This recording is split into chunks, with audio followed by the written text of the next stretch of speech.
Hey, wrestling fans, it's the Birdman Coca Beware, and you listen to the Card Subject to Change podcast. That's right, you don't want to miss it, and I guarantee you, you can't beat it with a stick, you can't whip it with a switch. Don't even try! Welcome back to the show! Welcome back to the show! Well, sometimes love feels just right. It feels so real. It feels just like a power driver. Yeah, a power driver. That's what I'm talking about. So, me personally, I'm actually a lifer. I don't remember a time that I wasn't watching professional wrestling. Even my mom explains it to me as when I was a small child, you know, I would just stop in front of the TV and just sit and watch. And I'd just be quiet. It just totally zoned in. So I always been a wrestling fan. And as I get older and even learn more about the business, it's like I continue to fall in love with it for different reasons. It blows my mind. And I'm like tugging on my mom's pants and stuff. And I'm like, Mom. And she's like, yeah, what? And I go, I want to do that. And I'm like pointing at the TV. Well, she looks and she goes, oh, you want to be like Macho Man and wear the cool sunglasses and say, oh, yeah, and do the elbow drop? And I go, no, I want to be the guy throwing snakes at people. Yeah. And now, your hosts of the Card Subject to Change podcast, the For Frequency's Sake Tag Team Champions of the World, the Wizard CZ, and never wrong, Nick Bull.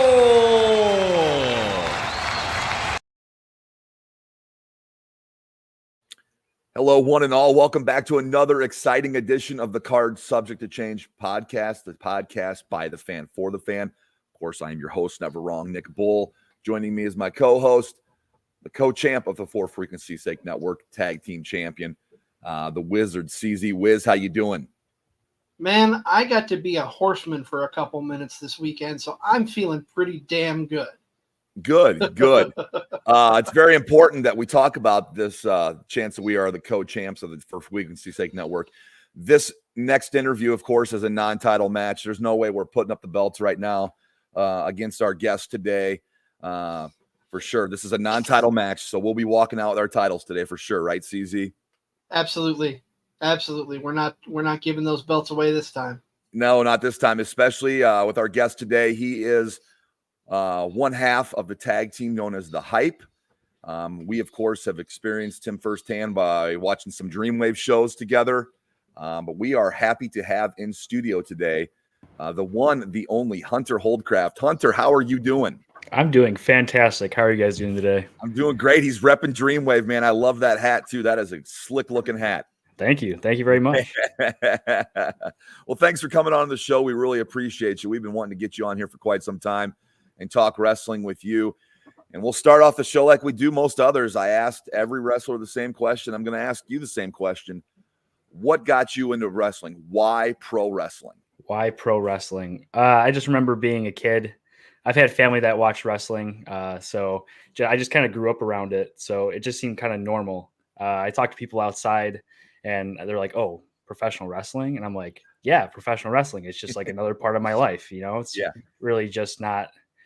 I don't know my life without it, to be honest with you. So why? Well, it's just ingrained in my DNA at this point. That's what it is." That's excellent to hear. I love hearing that. You're a lifer. You're a lifer like the rest of us, I guess, then, right? Oh, yeah. Was there a polarizing moment that you can remember that, like, wow, this is something I really love and want to pursue? Like, is there something that really trips a memory in your brain if you look back at it? Looking back at it, I think when I was a kid, I'm only 23, so like my knowledge of wrestling only goes so far back. Sure, but all that I remember from watching wrestling, I mean, just seeing the larger in life individuals, being a role model for people or for kids, pretty much. Like my number one guy for the longest time was John Cena. I mean, I know that sounds kind of vanilla, but like he was the most larger in life guy. He overcame every obstacle that came through him.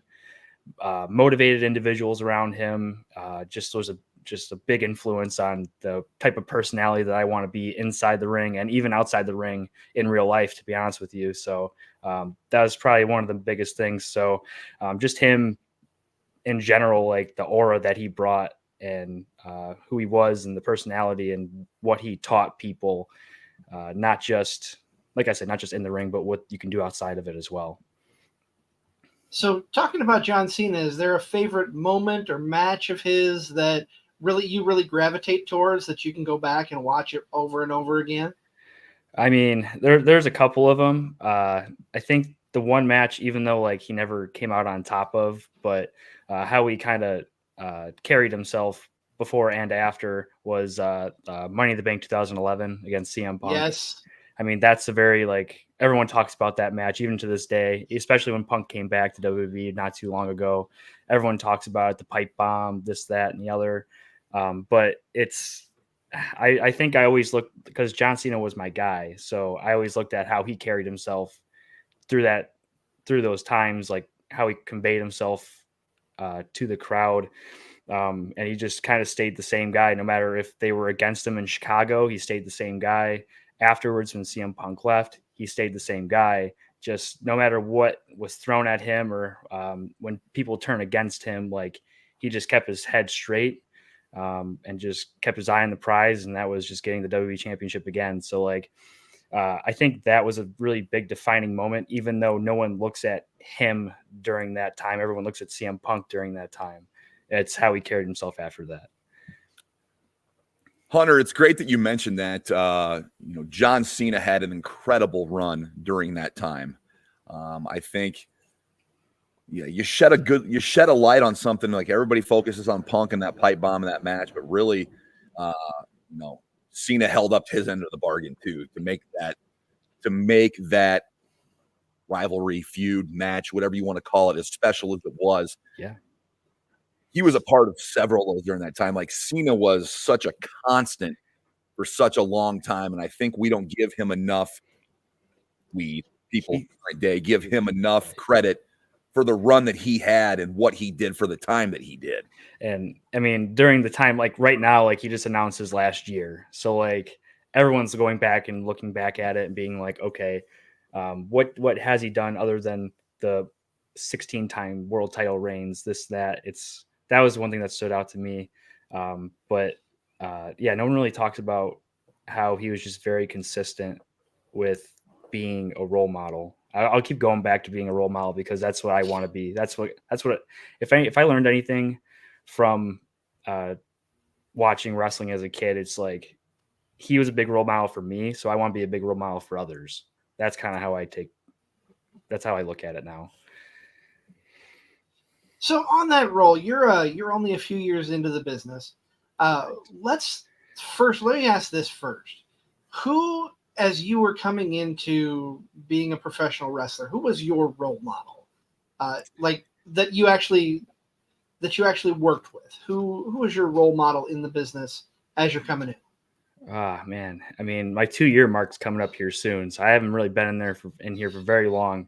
I just remember when I was first training, it was Christian Rose and Mike Hartenbauer were two guys that kind of took me under their wing and actually taught me the ropes, to be honest with you. And I mean, they would take time out of their day to teach me things, either they were inside the ropes or even just things about the business itself and outside the ropes too. Those are two guys that I looked up to and still do to this day when it comes to looking for advice on matches, how I should carry myself. And like, if I'm trying to convey a message, like those are the two guys that I would love to go to and ask those questions. You talk about only being in the business for just 2 years, Hunter Holdcraft, but you seem leaps and bounds ahead of that. Is that from listening to guys like this? Is it from having natural ability? What would you say to people who would say, and you look like you've been in this longer than 2 years? I really appreciate that. To be honest, it's not the first time I heard that. And I'm always in denial when I hear that because confidence is one of those things that being a professional wrestler, you have to have confidence, because if you're not, you don't have confidence, you can't be safe with others, or just like you seem kind of off. But so I always stress about if I did it right, if I do everything perfect. I'm kind of like what they call like a student of the game. Like everything that I do, I want to be the best at it. I want to be perfect. If everything's not perfect, then I kind of beat myself up about it. Sure. But I think the one thing with professional wrestling that people that get into it, I have a really extensive amateur wrestling background. So like footwork and getting off the ground and lifting people and suplexing people, like that's second nature to me.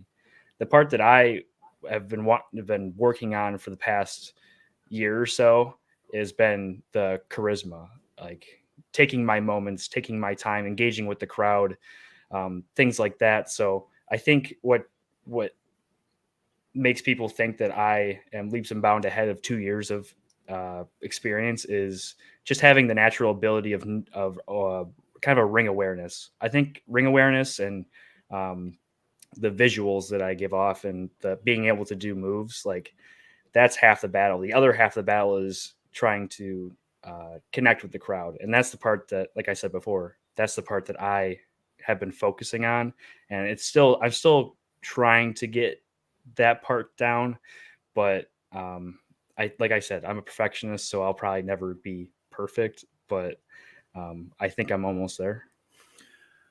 We're talking with Hunter Holdcraft here on the Card Subject to Change podcast, the podcast by the fan for the fan. We are powered by Lopez Pizza, built by Durham Remodeling, colored by Ryan Allison Tattoo, and protected by Jared Zook of Country Financial. Let's tap into that amateur wrestling background. How much of a head start, per se, has it given you in these 2 years that you have of professional wrestling experience? You talk about the amateur wrestling background. You can see it in your matches, your presentation, how you move, but talk about just really how much that has helped you maybe, get ahead thus far by leaps and bounds. I think, I did amateur wrestling since I was 7 years old. So I'm 23 now. I'm going to be 24 here soon. So that's, hey, you're a 16-year vet when it comes to that. There's nothing wrong with that. Exactly. But I think how that sets like footwork and knowing how to control my own body. That's probably, like I said, that's probably one of the biggest things when you're doing a match in the ring, is knowing where you are, knowing how to control your body. I've been doing push-ups since I was 10 years old. So it's like, I know how to control my own body. Now it's just trying to control others. And that's, granted, that's what amateur wrestling is, knowing how to control someone else's body and manipulate it into a way that favors whatever outcome you want. So I think having that and being able to control someone else's body, so to do moves pretty much. And what also helped me with that too is my persona, I should say, is the amateur wrestler trying to figure out how to do professional wrestling. So I kind of just took like my lack of experience and have turned it into something that works. So yes. Like when I do a double leg takedown, not a lot of people do a double leg takedown in indie wrestling right now, or like do like 3 or 4 roll-ups at a time trying to get a quick pin.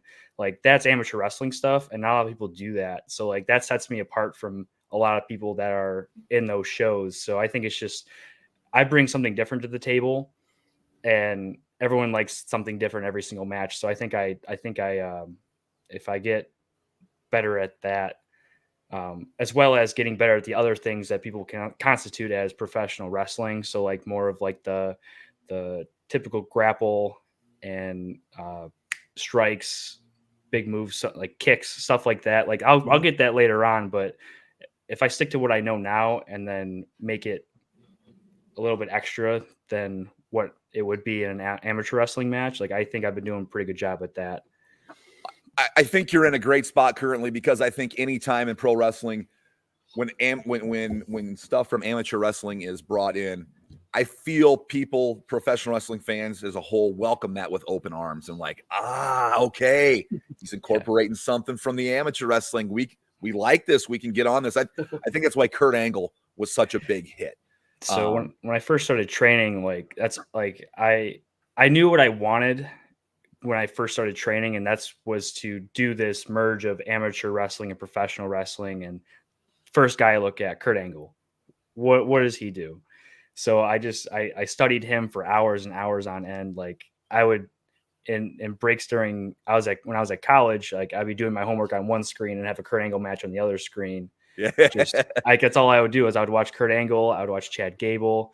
I mean, heck, like there's other guys that implemented amateur wrestling. Like even Eddie Guerrero did amateur wrestling in some of his matches. So like I would be like, okay, I can do this amateur wrestling move in this place and chain it around with a couple other things. And my mind's always moving, always thinking about how to structure a match. Like it's always constant. So Kurt Angle, number one guy. I think him and John Cena are like the amount of matches I've watched, like they're probably neck and neck in numbers at this point. We were talking about John Cena earlier, not getting a lot of love. I think Kurt Angle as a whole doesn't get enough love. Not from you, just from wrestling fans as a whole. Like he came into this not knowing anything about pro wrestling, and he turned out to be possibly one of the greatest ever in such a short amount of time. Like he was like a fish to water when it came to pro wrestling. Yeah, he didn't watch any professional wrestling. No. Even when he won a gold medal. I think I was watching the Angle documentary that they have on Peacock. Yes, it's an excellent one. Yeah, it's so great. I mean, I think I've watched it twice or three times. Like watching that like gave me like an insight of like how he thought of professional wrestling. I mean, granted, he's a gold medalist and he went straight to the WWE and was trained by some of the best and how to do things and how to do that crisscross that I'm trying to do. But yeah, like I think people don't really give him enough credit because of like what happened afterwards. I think maybe, I don't really know. But what I do know is that he was, what people don't really talk about, I'll bring this up, is that he was like very charismatic. Oh, yes. Like no one really expected that of him. I think during his like the first like year or so, like they didn't really see it, but like as soon as he started catching his stride with the character and some of the silliness that he did and how good of a heel he was, that's what kind of brought him to the top, and he should get recognition for that more than just his wrestling machine ability.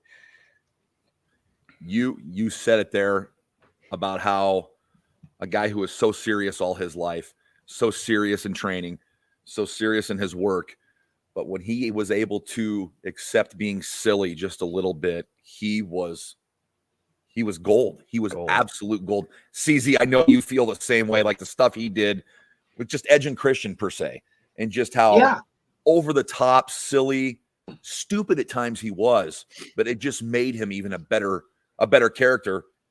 He never had to work on his in-ring stuff because that was so good. His character stuff just was phenomenal. I'll gush over Kurt Angle here as much as I can. Like, I can do it all day too. He doesn't get enough appreciation. Like, I think you can consider him the best wrestler in TNA's history. That is very true. I know a lot of people didn't follow him in TNA after WWE, but he may be their greatest of all time. Like, he was that good. I just feel he doesn't get enough love.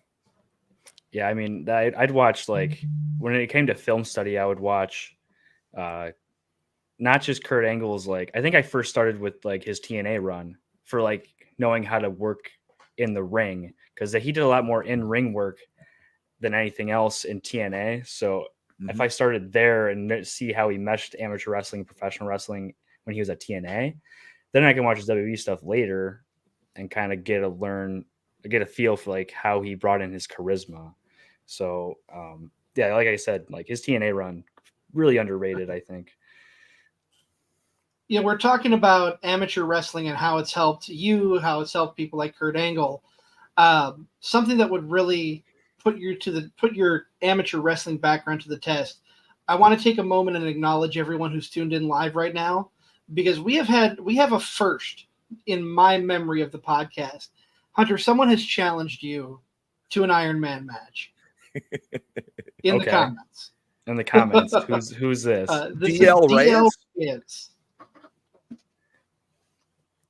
Hold on a second. They want to challenge you to an Iron Man match. I mean, we've never booked a match on this show, but hey, I'm all for it. Hey, I am too. I'll do it. I'm in. I'll wrestle for an hour. I just ran for an hour and a half today. So like, I mean, I'm ready to go. So you've got the endurance, you've got the cardio. DL Reyes, I think Hunter just said challenge accepted. Somebody needs to book that match. Yeah. I think DL Reyes is ready to swim with the Sharks. He's gonna feel the hype here soon. There we go. Yeah. He's gonna if he wants to feel the hype, I'll bring it. I'll bring it for sure. All right. Now I'm getting fired up. Now I'm ready to go. That is a perfect way to bring me into the next question here. Now, you are one half of the Dreamwave Tag Team Champions, the Hype, you and 12 Gauge. Cage Match has the official reign as 352 days. I know there was an interim tag team champion team somewhere in there, but how does that feel being so young in the business to be at the top of the business in Dreamwave as the tag team champions? I mean, man, I'm from LaSalle, born and raised, and I think I went to the first ever Dreamwave show back in 2009 when they brought in Kamala. So, I mean, from being at those Dreamwave shows month after month after month to starting out my career at the first ever Dreamwave back in 2022 to not too long later becoming the Dreamwave Tag Team Champions, which I've seen many teams come by and reign those and raise those same titles. I'll name a team like Zero Gravity, for example. Like, they're my favorite as a kid. So, I mean, it means a lot to me to have that title around my shoulder and have a great partner by my side to carry them with. And I think it's already almost been a year. So like, I can't even, wow, I didn't really put that into thought, actually, to be honest with you. Like, it doesn't felt like a year. It's felt like a couple months. But there was the interim tag team champion situation where my partner did get hurt a little bit. So I guess we didn't defend it every single show, but we're healthy. We're ready to go. And I am just, like I said, it's really unreal to me that I am at what they would call the top of the tag team division in Dreamwave Wrestling. It's just 9-year-old me could not fathom that, to be honest with you. Absolutely. Talk about that alliance, that your partnership here, and how the Hype came to be. So me and 12 Gauge actually went to high school together here in LaSalle. So I've known him since, I think we did youth wrestling together as well. He did that for he did it all throughout high school as well. So he's a couple years younger than me, but I've known him since I was 10 years old. So we weren't really like buddy back then or anything like that. But I mean, we knew of each other and we wrestled with each other. And it was October of 2022 outside of Luz Zagrados in Peru in the parking lot, the second ever Dreamwave show back. We were just thrown together as a tag team to face the 4-Star Heroes. And I mean, me and him just clicked. Like it was the what do they call it? Chemistry. The chemistry was just there no matter what. And so they liked it so much that we were together in February of that or December. And actually at the next show, we teamed again and we formed the name The Hype. And I mean, we just ran with it ever since. Like, me and him like hang out in the regular, we would train at least twice a week together. And so just like spending a lot of time with him, I've got to know him very well. And all we do is talk wrestling, no matter like if it's, he texted me earlier today talking about that Iron Spirit show he was at last night. And he told me what he thought of it. And I mean, I think it's just having that chemistry and having that connection with the tag partner really makes it easy to come up with things that haven't really been, you don't think have been done before, or like you have a trust in him that his thought process is, I'm trying to think of where I'm going to go from here, but we just click. That's all it is. We were brought together in 2022. We've just running with it and it's been catching fire. Like we didn't expect to get the reaction that we've had this past couple of years. But I'm so thankful for it. And we are running with it. We are balls to the wall, as they say, like we're just running with this. No, It's chemistry. It's just chemistry. It just is. Like, I've known him forever, and like we just kind of built off that, and here we are. That's all it is. And you guys gel so well in the ring together.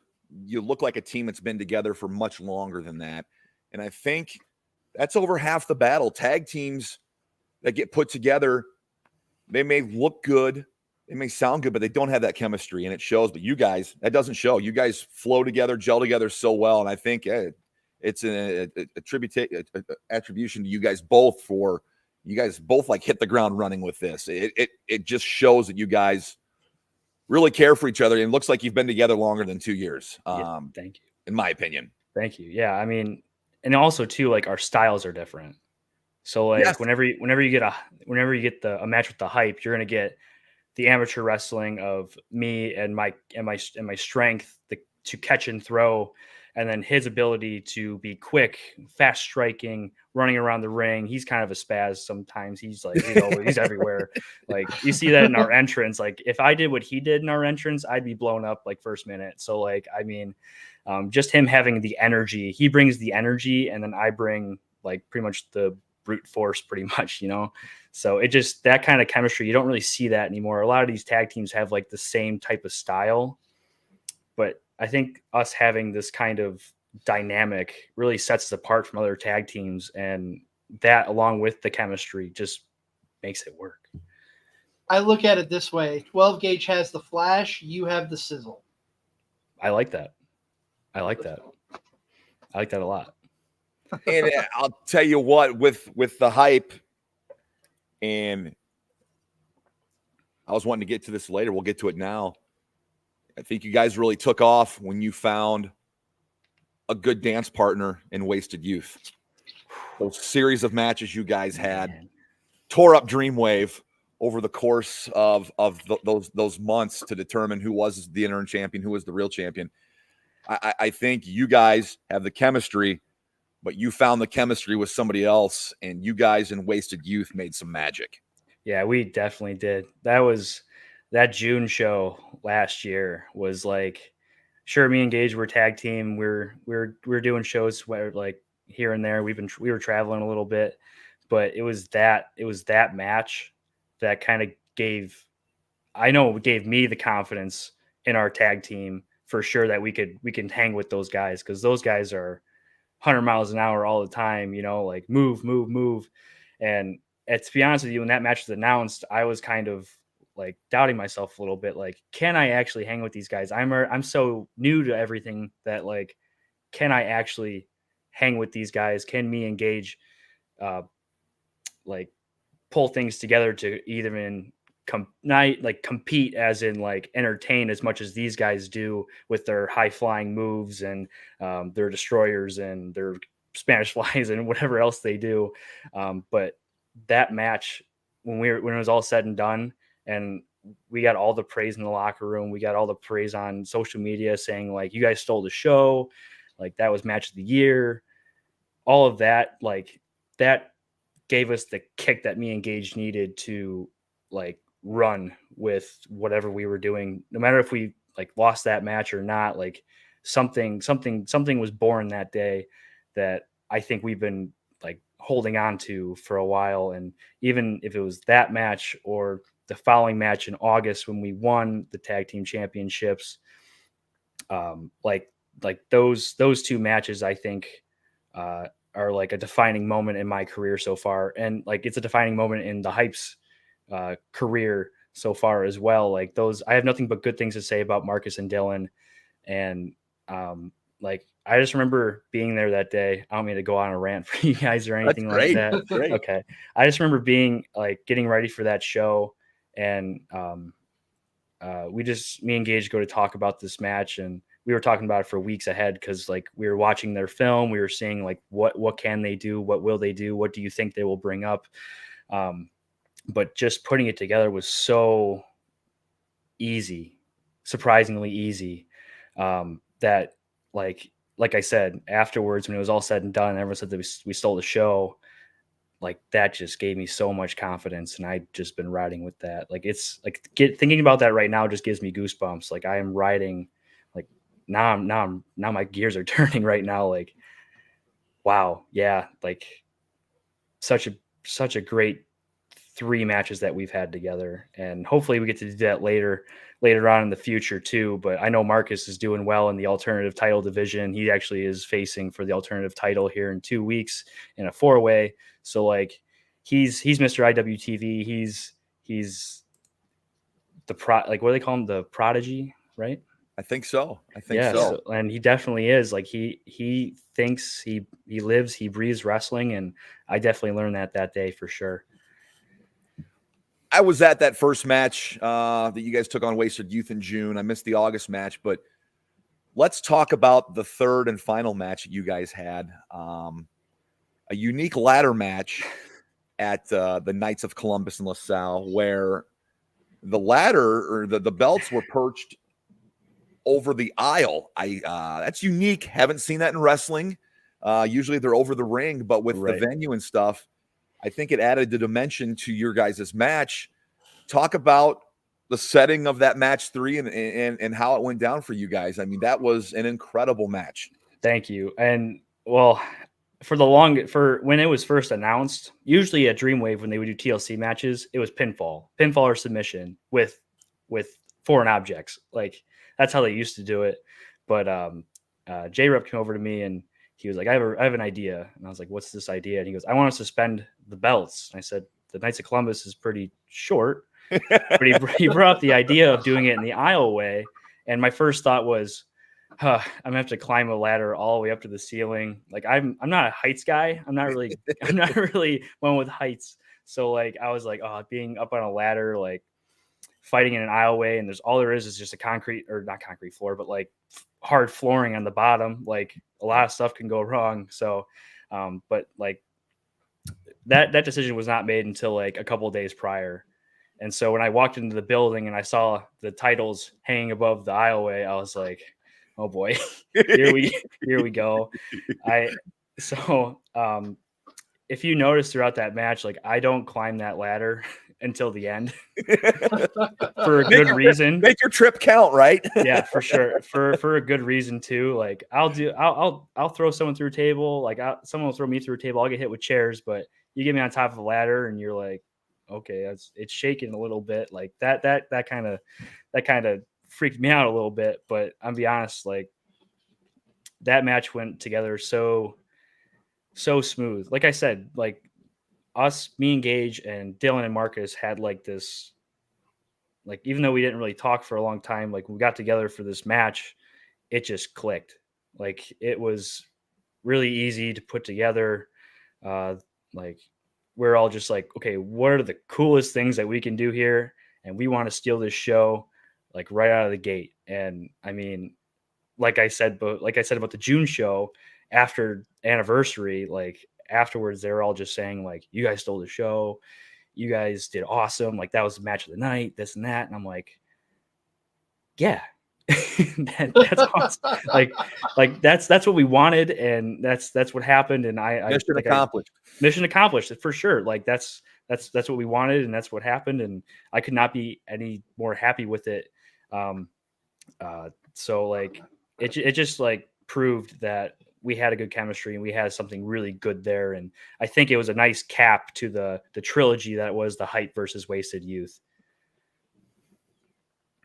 We are in studio with Hunter Holdcraft, one half of the Hype. You're listening to Cards Subject to Change, the podcast by the fan for the fan, powered by Lopez Pizza, built by Durham Remodeling, colored by Ryan Allison Tattoo, and protected by Jared Zook of Country Financial. We have to take a couple moments to hype our brethren on the network, the other shows on the network, and some of our sponsors. So we're gonna do that here, and on the other side of the break, we'll have our weekly moment of focus with JT Energy. We'll be right back.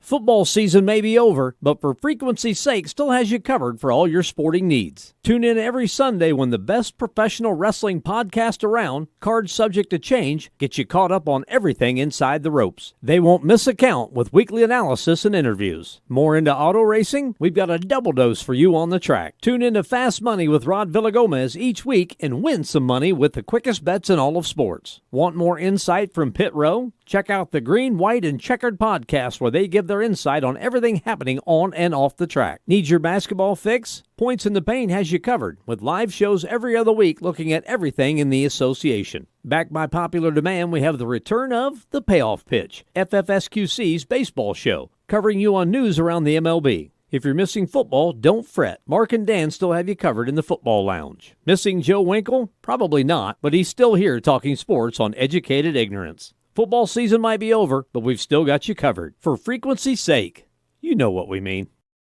For Frequency's Sake is brought to you by Durham Remodeling, serving the Quad City area's remodeling and repair needs since 1973. Clint's Draft House, grab a bite and a pint. 7th Street, Moline. Lopez, New York-style pizza served up by the slice or pie, Davenport. Lifted Energy, energy drinks, coffee, donuts, and more. #GetLifted. Atomic Sports Cards and Collectibles. Sports cards and memorabilia, vintage clothing, hats, pennants, and more. Ryan Allison Tattoo. Step into the vibrant world of tattoos with Ryan Allison. And A Cut Above, offering quality custom woodwork designed specifically around our customers. Hey everyone, we are checking out at Walmart. We've got ourselves 4 full carts. We are got plenty of toys here. We're going to see what our final number is here in a couple of minutes. But we've got a couple of nice folks here checking us out. But hopefully we'll got plenty of stuff for everybody to get everybody a nice, happy Christmas this year. Football season is just around the corner, and once again, For Fantasy's Sake is running its annual Toys for Tots Fantasy Football Leagues. Don't miss your chance to be crowned the best fantasy football player in the Quad Cities and help raise money for Toys for Tots of the Quad Cities. The For Fantasy's Sake Toys for Tots Bowl is loaded with great prizes and even better local celebrity participants, ranging from professional athletes and news personalities, and even former Iowa Hawkeye fullback, SCW Pro and Pro Wrestling Trailblazer, Steve Manders. To sign up, just visit For Frequency's Sake on Facebook or Twitter and follow the links. Welcome back to the show. Welcome back to the show, everyone. Hey, we are Card Subject to Change. We are joined in studio by Hunter Holdcraft. But before we talk to Hunter again, we've got to take a moment to focus. So I'm going to toss things over to our good friend JT Energy, and we'll be right back after his moment of focus. Welcome to a moment of focus with the feline phenom, JT Energy. Hi. What are we focusing on this week? Card Subject to Change podcast. What are we focusing on? Last week I was a little mad and it did not work out for me. So I'm gonna chill. This time. You know what we're gonna do? You know what we're gonna focus on? Just relaxing. Just taking a deep breath. Taking it in. Give yourself 60 seconds today to just exist. Don't forget your existence, waking up. It's all something that someone does not get anymore. This has been a moment of focus with the feline phenom, JT Energy.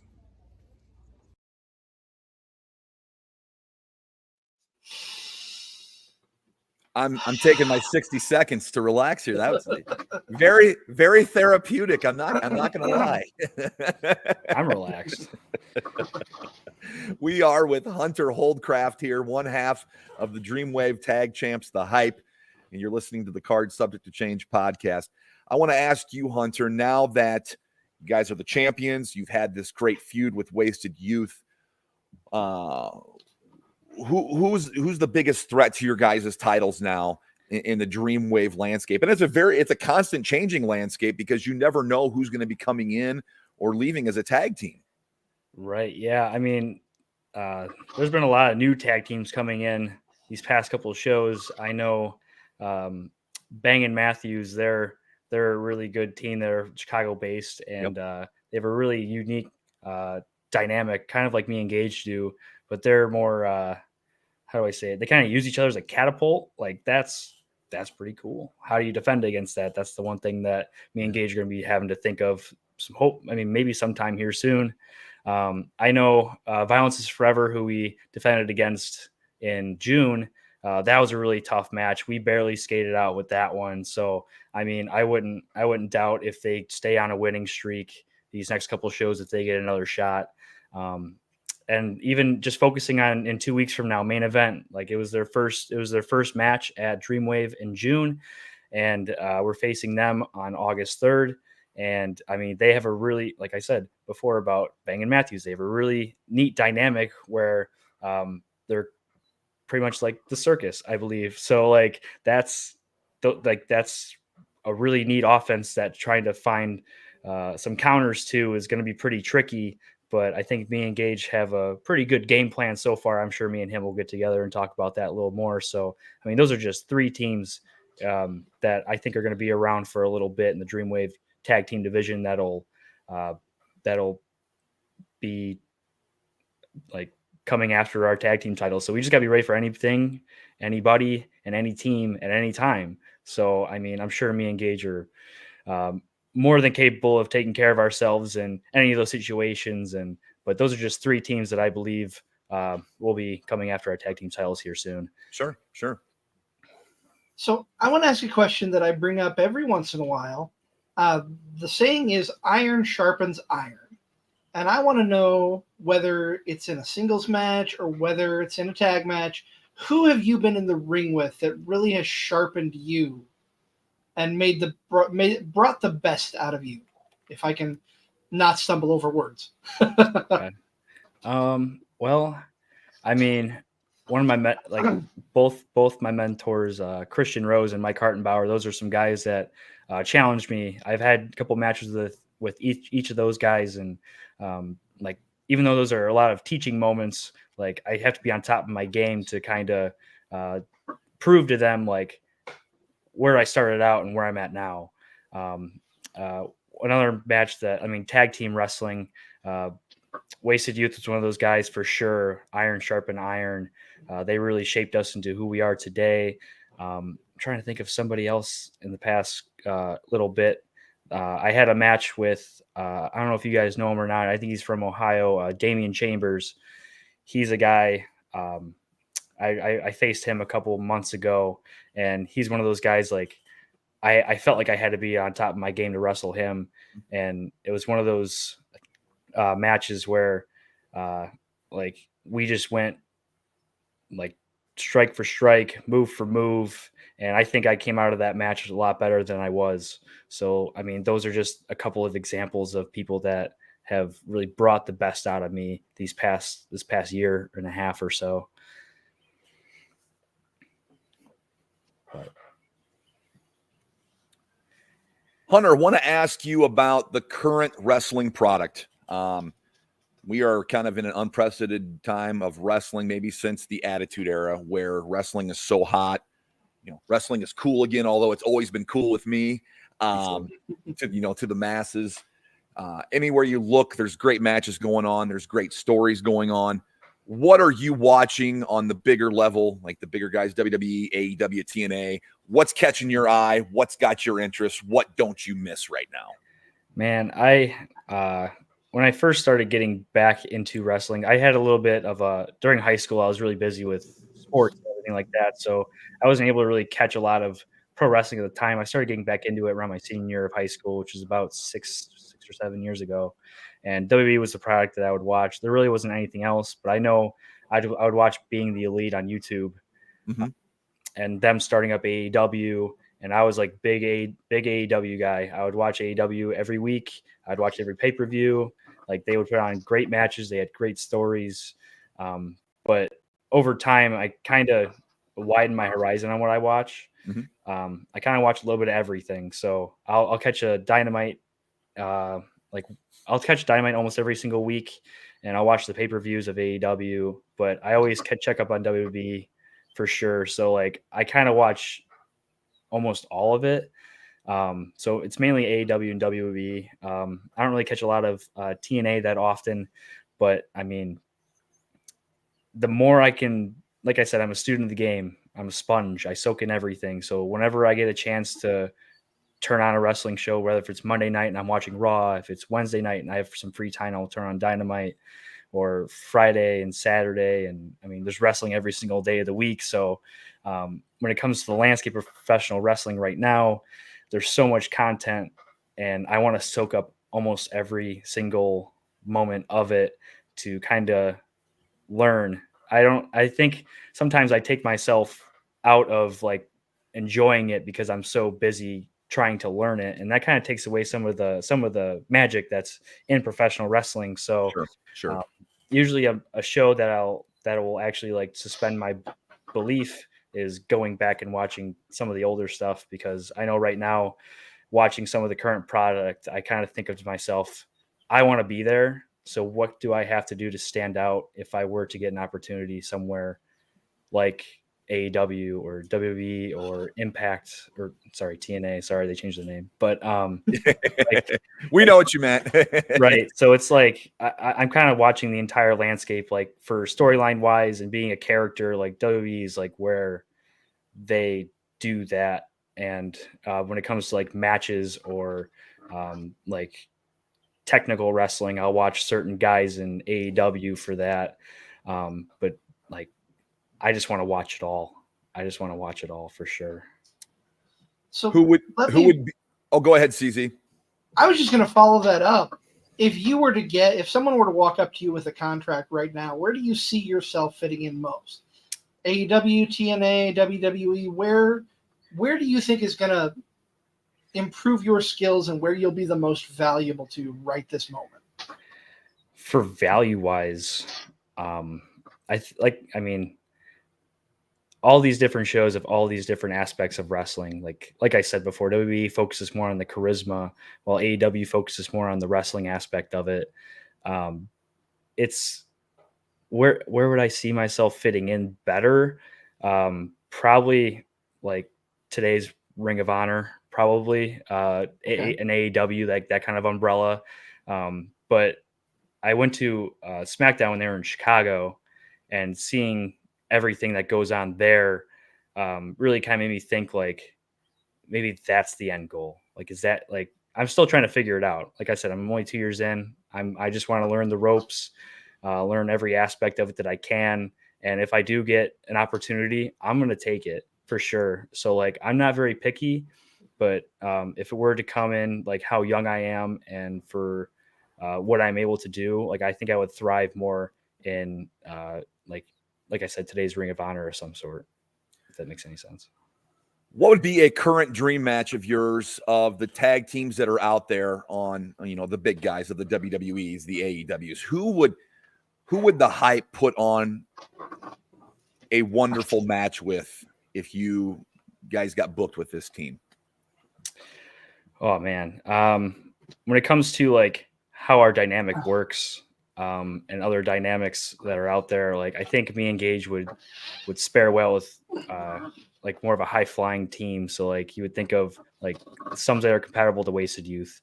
So like Private Party is one of those guys, or one of those teams. Like, I mean, I'm sure like I haven't watched many of their matches because I think they're usually on Collision or Rampage, which I don't really catch that often. But like I know back when I was watching a couple of years ago, like those guys were putting on matches with their high flying ability and their tandem tag team. Like he would like flippy cup pretty much, like all that stuff. I mean, I think we would have a really good match with those guys. Other tag teams, I mean, DIY is one of those guys. Yes, like yes. Me and Gage in April, we had the DX theme gear, but a couple of weeks before that, they had their DX gear at WrestleMania. And me and Gage like texted each other and we're like, "Did you see that? Like they just stole our gear." No, I'm kidding. In my head, I was like, "We've had this gear for months now. We're ready to use it." And then they stole our thunder on WrestleMania. Like now we're just gonna be like DIY 2.0 to a certain extent, But like I feel like our dynamics would go well with those guys. Those are just two teams that are on top of my head. Like I know, like like if we're talking about another high flying team, because like I said, I'm more of a catch and throw. Like I'll catch anyone in any situation and make it into some sort of suplex. So like if Top Flight would do a flip, I would catch, throw, Gage would do something. Like, I mean, like those types of tag teams and those type of dynamics, I think would work well with us. But when it comes to my style of wrestling that I really like to watch, I think FTR is one of those teams. Yes. Like I thoroughly enjoy FTR tag team wrestling. Like that's just no flips, just fists. Like that's the type of wrestling I grew up in and enjoyed. And I mean, I really enjoyed them in NXT. I really enjoyed them when they did their main roster run. I enjoyed them in AEW. So like that would be like a dream tag team to face if I were to choose one tag team. That was going to be my answer. I love those guys, and I think you two teams together would make magic. It'd be like a changing of the guard. You know, the older guys that are traditionalists and bringing up these young guys. It would be great. We definitely have to fine tune some things before we're ready for those guys. I believe. Oh, for sure. Give it a couple of years. You know, they've been doing it a little longer. A little bit. I think though you've just booked 3 matches that Nick and I would be front row for. Heck yeah, I'd love that. Yeah, tag team wrestling is my favorite thing about wrestling. So getting to talk tag team stuff with anybody is great. We were at a show. We went to a show last night in Waterloo for the Hall of Fame weekend, and able to meet Arn Anderson and tell him what he meant to me about tag team wrestling was big. And having you on here as part of the hype and a fun tag team. I love tag team wrestling, and just being able to appreciate tag team wrestling and tell you that is big deal. That's why I love to do this stuff. So love tag team wrestling, and you guys are you're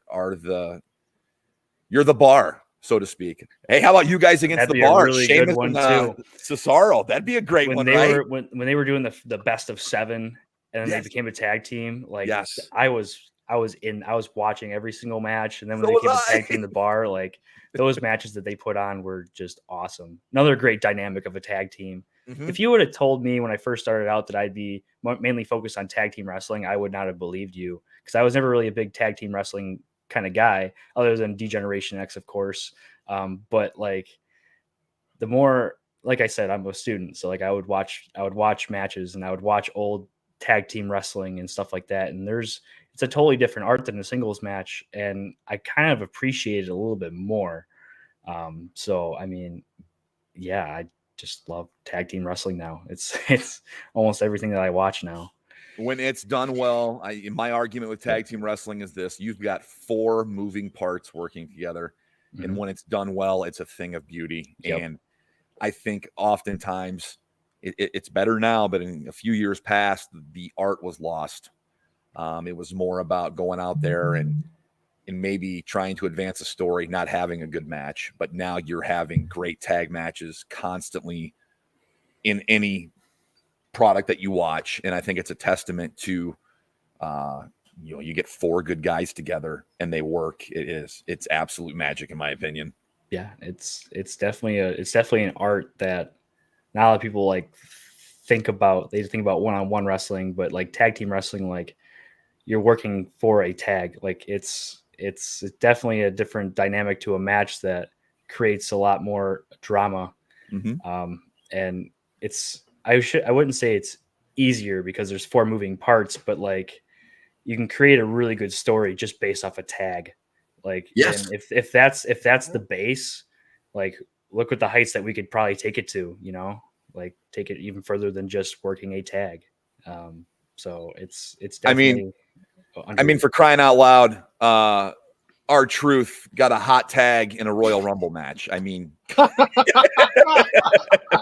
you ever seen a pop for a hot tag like that? I think that was the biggest pop of the night. I'm gonna be honest with you. we were watching that, and we had like a pool. So it was, I think there's 5 or 6 people pulled numbers out of a hat, and whatever number that is, that's who you got. And when R-Truth came out and like went for the hot tag, everyone forgot about their numbers and we're just like, this is great. Like no matter, that shows me that tag team wrestling is back. Yeah, definitely, for sure. Tag team wrestling is back. So Hunter, I know we talked about the big dogs, AEW, WWE, TNA. And that's obviously a long-term goal, but what is your 5-year plan? Where do you see yourself 5 years from now? Well, 5 years from now, I mean, I hadn't really thought about that. I usually take everything like I live my life one day at a time for the most part. Like I write down goals here and there, but upon those big goals, I have sub goals. I always write them down. I'm a very like detailed person. So I don't really have a timeline per se, but I know what I want to do leading up to the big goal, which is a big company or just making an impact on people. But in 5 years from now, I see myself like I would want to wrestle in the West Coast. I would want to wrestle in like, I don't know, the mountains, like I want to wrestle everywhere. I want to travel the country, maybe even go out of the country to Canada or Mexico or Japan or wherever this new life that I've taken on, wherever it takes me, I'm willing to take every single step and every single opportunity that is brought to me and just run with it. So, I mean, 5 years from now, I would like to have wrestled in at least half of the states in the country. Okay. That's probably like one of the biggest things. Like I'm just, like I said, I don't really look towards the big goal all the time. I'm more of a smaller goal type of person. So, I mean, if I do get a big opportunity within 7 years of being in the business, like signing somewhere, amazing. That's what I dreamed of as a kid. I want to be on TV doing this stuff, being a role model for kids out there and role model for people out there that need some sort of motivation. Like I want to be that guy to give people that little bit of a push. I mean, I do that with like my job that I have now. I do that with wrestling. Like I just want to be a role model. So, however I can do that, whether that's traveling the country and going in front of different audiences and showing them what I can do. That's probably like in 5 years from now, like I said, at least half of the states in the country. We've talked a lot about being a role model, and I know we've asked this of people who have been in the business for way longer than you have. I'm going to ask it to you and get your perspective as someone who's only been around for a couple of years doing this. What do you say to someone who is just getting their foot in the door? What advice do you have for the generation that's coming after you? I mean, the advice that I was given was just keep your ears open, listen to those around you, because whether I'm in pretty good shape. So like, the people around me, like sometimes I see a lot of people come in here and they're like, oh, I'm in such better shape or I'm a better wrestler than this person. When in all reality, you just gotta stay humble, stay humble, keep your ears open, like listen to the vets. Like they've been around a lot longer than you have. And I guarantee they know a lot more than you do about either if it's getting bookings somewhere or how to control a crowd or just simple things like that. Like, just keeping your ears open and soaking it up like a sponge. That's probably biggest advice. Is the biggest challenge for a wrestler that's 2 years in or maybe your age or just starting? Is it getting the bookings? Is that the biggest challenge you guys face? You just got to get out there. I mean, a lot of the times now, if there's a show and you have a Saturday open and there's a show, a couple hour drive, go help set up, meet new people, networking. Networking is a really big thing that no one really talks about. Sure. So like getting to know people, and like putting yourself out there. That's the one thing. Not a lot of people will take chances. Everyone wants to stay in like their home promotion. But if the more you get your name out there and the more people that have eyes on you, you don't know who's going to want to take a chance on you. So Hunter, we've been talking for about an hour now. That's usually the point where we start to wrap things up. But before we get you off the hook, where can people find you on socials? And if they want to see you in the ring, where can people see you in the upcoming weeks? So my socials, I believe it's underneath right here, Hunter Hold 22 on Instagram and X. I'm not used to calling it not Twitter anymore. We're not either. Yeah. You can find me on Twitter at Hunter Hold 22. I am also on Facebook, Hunter Holdcraft Professional Wrestler. Those are the places you can find me on socials. In the upcoming weeks, this weekend on Sunday, I am at Grindhouse Pro Wrestling in Jeffersonville, Indiana. And then the next weekend, I'm at Dreamwave Wrestling here in LaSalle, Illinois on August 3rd. And then I like to keep up. I'll post my schedule on Instagram every couple of weeks just to give everyone an update of where you can find me. So that's all of that. So the next 2 weekends, I know exactly where I'm going to be. I have to look at my schedule and see where else I'm going to be as well. Like I said, the Iron Spirit shows I'm at. I like to take the drive up to AAW in Chicago. I usually do the pre-show there every once in a while. You can find me at Tri-State Wrestling out in Hamilton, Ohio. Me and Gage tag there as well. We've had some really, really good matches out there. So I'd really check out Tri-State Wrestling. And I mean, that's pretty much where you can find me mostly. Well, Hunter, I want to thank you so much. It has been a pleasure having you on. This has been a lot of fun. We're gonna wrap the show up here. Just a reminder, we are Card Subject to Change, powered by Lopez Pizza, built by Durham Remodeling, colored by Ryan Allison Tattoo, and protected by Jared Zook of Country Financial. Nick, we've got a big week next week. I know the last couple of weeks we've had some double bookings throughout the week. We're taking this week to just kind of chill and get ready, because next week is birthday week for Card Subject to Change. That's right. August 1st is when we dropped our first episode 2 years ago. Yep. I'm excited. We've got 3 great shows in that week lined up, Nick. We start our terrible twos. But we do. We're gonna be the podcast that is just gonna be an absolute terror. We're gonna tear through everything. But next Sunday, we have our second ever panel show. We will be joined by our good friend, Mr. Timothy Regal. We will also be joined by Zach Takis of Shotgun Wrestling Radio, Top Shelf Tommy of the 2 Count podcast, where comedy meets wrestling, and Joe Monroe of the Joe Monroe Show. Our biggest birthday present is going to happen on Wednesday. We've been trying for over a year, and schedules just haven't meshed until now. We have Dante Leone, he used to wrestle. He's wrestled in Pro Wrestling Noah in Japan. We know him from SCW.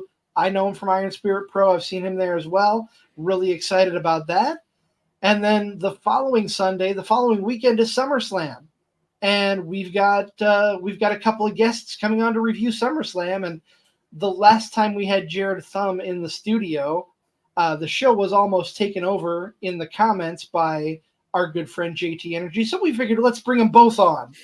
We'll have a lot of fun together. Absolutely. Make sure to stay tuned for those upcoming episodes. We want to thank you for being along for episode 138 of Believe the Hype. We want to thank Hunter Holdcraft once again for joining us on the show. Get out and see this young man wrestle. Get out and see him and his tag team perform. They are one of the best around right now, and good things are coming for these guys. Better things are coming for these guys. They've done a lot of good things so far, and I can't wait to see what the future holds for these two. Absolutely. Thank you again for tuning in. For my partner, Never Wrong Nick Bull, I am the Wizard CZ. We will see you next week right here on Card Subject to Change.